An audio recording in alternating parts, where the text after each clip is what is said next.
es Daniel Felipe Henao, soy estudiante de fonoaudiología de cuarto semestre de la Universidad de Pamplona. En el día de hoy vengo a hablarles sobre cuáles son los métodos de intervención para el diagnóstico de hiperacusia en la población adulta. Para ello voy a empezar hablándoles sobre mi bitácora, la cual se encuentra conformada por resultados, análisis y discusión, conclusiones, agradecimientos y trabajos citados. Siguiendo el orden anteriormente mencionado, voy a hablarles sobre los resultados obtenidos a lo largo de la investigación.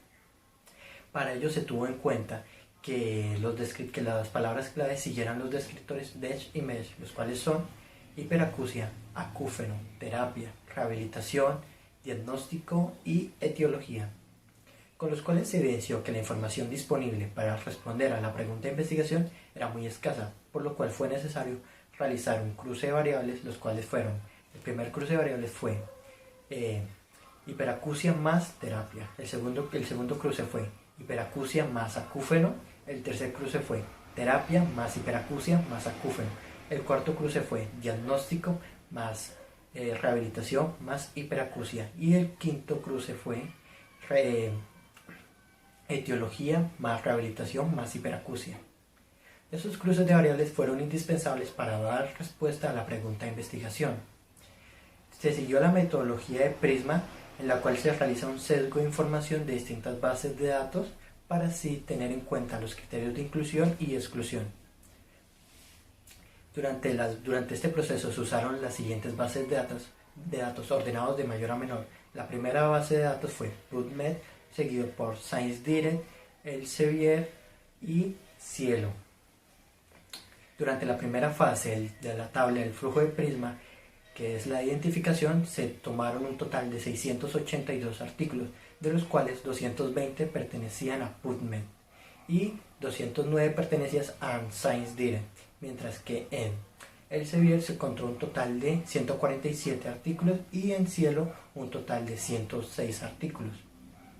En la siguiente fase, que es el screening, se realiza una lectura de estos artículos, tanto de su título como su resumen, y de esto se descartó y solo se usó 16 de PubMed, 14 de ScienceDirect, 13 de Elsevier y 6 de Cielo. Además de ello, se realizó una búsqueda de bases secundarias, como lo es Google Académico, con un total de 14 artículos. En la tercera fase, que es elegibilidad, se realizaron la lectura de estos artículos de manera completa sobre todo el artículo, y se quedó con un total de 7 artículos en PubMed, 5 en ScienceDirect, 4 en Elsevier y 4 en Google Académico, mientras que en Cielo no se utilizó ningún artículo, ya que no cumplían con los criterios establecidos para responder la pregunta de investigación.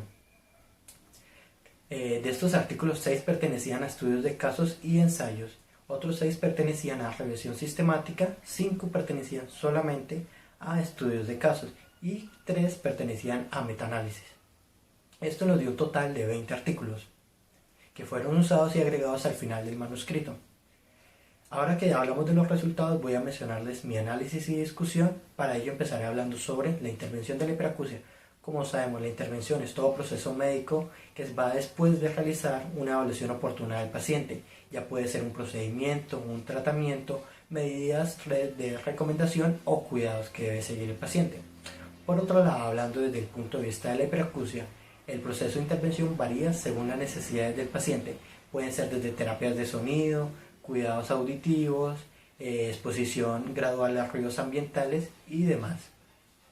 El principal objetivo que se tiene para realizar un tratamiento es lograr una desensibilización al sonido. ¿Qué quiere decir esto? Que el paciente pueda percibir o tenga un umbral auditivo normal y perciba los sonidos sin presentar dolor o molestia. Para ello se sigue una serie de pasos. El primer paso es informar al paciente sobre toda la información, sobre todo lo que consiste la hiperacusia y el procedimiento que va a realizar. El segundo paso es realizar una exposición gradual a los sonidos ambientales. Además de ello, se recomienda que no use audífonos o tapones para así evitar que se aumente o se empeore su pronóstico. Y se recomienda que realice terapias de sonido, ya sean terapias de reentrenamiento auditivos para tinnitus o de campo abierto o programa de hiperacusia en la unidad de acúfenos. Ahora les voy a hablar sobre las distintas terapias. Voy a empezar primero hablando sobre el TRT o terapia de reentrenamiento auditivo para tinnitus. Esta terapia se plantea o se originó principalmente para trabajar los acúfenos, ya que existe una amplia relación entre el acúfeno y la hiperacusia. Se utiliza y es muy eficaz para trabajar la hiperacusia, por lo cual es una de las más comunes actualmente. Esta terapia consiste en modificar las conexiones que hay entre el córtex y el sistema límbico del paciente que generan percepciones molestas al sonido, por medio de terapias de sonidos que van de manera prolongada y progresiva al paciente y se van aumentando semana tras semana mientras va mejorando el umbral auditivo del paciente. Ahora les voy a hablar sobre el tratamiento de campo abierto. Este tratamiento consiste en una exposición o una estimulación auditiva del paciente, la cual es de manera simétrica y frecuencial. Pueden ser olas de mar, torrentes de agua, entre otros, y es aplicado de manera secuencial y en un campo abierto. Este proceso consiste en el uso de un dispositivo electrónico de reproducción que tenga de diferencia en cada nivel 5 decibeles. Además de ello, el paciente se debe situar en una distancia de 1 metro a 1,5 metros de la fuente de sonido. Y mientras está escuchando los decibeles, debe estar realizando una actividad que no requiera mucha concentración. Se empieza con un nivel que le moleste ligeramente al paciente y se toma 4 niveles por debajo de eso, o sea 20 decibeles menos al nivel que le molesta. Y se aumenta 5 decibeles cada semana mientras va mejorando la situación del paciente con respecto a su umbral auditivo. Ahora les voy a hablar sobre la terapia grupal de hiperacusia. Esta terapia consiste principalmente en un modelo más dinámico para tratar la hiperacusia con respecto a los demás tratamientos, ya que en ella se reúnen varios pacientes que presentan esta patología con el fin de realizar una discusión en un foro entre ellos. A partir de ahí se comparten información sobre métodos de tratamiento que les haya funcionado o que sean más agradables para ellos. Además se realizan técnicas de relajación y a lo largo de estas sesiones se colocan sonidos de fondo, ya sean ambientales o ruido blanco. Además de ello tiene una duración de 1 hora y media y es llevado a cabo por un audiólogo. Ahora les voy a hablar sobre el programa de hiperacusia en la unidad de acúfenos. Este consiste en trabajar la hiperacusia y los acúfenos desde un punto de vista más neural, ya que se tiene en cuenta que son patologías muy relacionadas y plantea 3 tratamientos para la hiperacusia según su grado de severidad. El primer tratamiento que propone es para hiperacusias leves o moderadas según la escala de evaluación del diagnóstico. En estas se tiene en cuenta que debe ser una visita domiciliaria donde se expone al paciente a ruido blanco y de manera que no le incomode, y se va aumentando progresivamente. Debes tener una duración de 2 horas al día por un lapso de 3 a 6 meses. La segunda terapia que propone este programa es la de generadores de ruido. Se usa para hiperacusias severas según la escala de evaluación y se tiene en cuenta que tiene una duración de 8 horas diarias para el paciente y se va aumentando progresivamente a medida que va aumentando su tolerancia al umbral auditivo. La última terapia o tratamiento que propone este programa es el de audífonos. Esto se usa principalmente para hiperacusias leves que presentan pérdida auditiva. ¿Qué quiere hacer esto? Que se realice una adaptación del paciente a los audífonos de manera lenta y progresiva y se recomienda que sea en un entorno silencioso y vaya cambiando a entornos más bulliciosos de manera controlada para así adaptar el audífono al paciente. Ahora vamos a hablar de la terapia profilaxis multimodal para migraña con pacientes de hiperacusia. Esta terapia trabaja desde un punto de vista de que relaciona la hiperacusia con los síntomas de la migraña debido a su amplia relación en los pacientes, y en ella se busca realizar o se trata de encontrar información que compruebe la efectividad de esta, y resultó en la investigación bastante efectiva.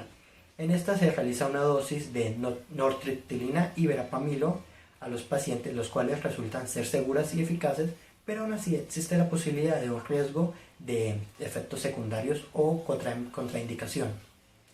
Ahora le voy a hablar sobre el último método de intervención, que es la terapia cognitiva conductual, que consiste principalmente en trabajar la terapia de la hiperacusia desde un punto más neurológico y se tiene en cuenta la adaptabilidad y aceptabilidad que tiene el paciente sobre el tratamiento. Actualmente esta terapia es muy usada y muy comprobada por distintos investigadores, ya que en ella se tiene en cuenta que la hiperacusia no solo es una patología aislada, sino que va acompañada de más enfermedades. Y se usa, esta patología, se usa para tratar esta patología, terapias de sonidos, técnicas de relajación, entre otras, dando resultados muy satisfactorios. Actualmente la información que se ha trabajado sobre la hiperacusia es muy escasa, ya que se necesitan más investigaciones de ensayos controlados para determinar la viabilidad y modificación de nuevas terapias. Para concluir, podemos decir que los métodos de intervención para la hiperacusia se basan principalmente en terapias de sonido, como lo son exposición a sonidos ambientales, ruido blanco o de banda ancha. Esta exposición se realiza de manera gradual y progresiva a medida que va mejorando el umbral auditivo del paciente. Además, se tiene en cuenta que las terapias varían según la necesidad y afectación que tenga el paciente con respecto a su hiperacusia.